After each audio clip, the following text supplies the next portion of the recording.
बिस्मिल्लाहिर्रहमानिर्रहीम। अस्सलामुअलैकुम बच्चों, पिछले हफ्ते मैंने आपको पेशों से मुतालिक पढ़ाई का मवाद नंबर 1 पढ़ाया था, जिसमें पेशों के बारे में बताया था। आज हम पेशों के हवाले से काम पढ़ेंगे।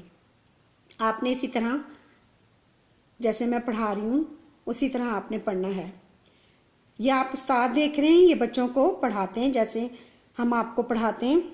ये हैं मेमार, यानी जो घर और बिल्डिंग बनाते हैं उनको कहते हैं मेमार। मेमार घर तामीर करता है। मोटर मैकेनिक गाड़ी मुरम्मत करता है। किसान खेती बाड़ी करता है। आपने गांव में देखे होंगे, खेतों में काम करते हैं किसान। अगला है बच्चों फौजी। फौजी हमारी सरहदों की हिफाजत करते हैं, मुल्क की सरहदों की हिफाजत करते हैं। बस ड्राइवर बस चलाता है और लोगों को एक जगह से दूसरी जगह ले जाता है।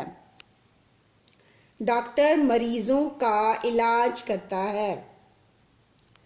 नर्स मरीजों की देखभाल करती है। अगला है बच्चों मोची। मोची जूते बनाता है।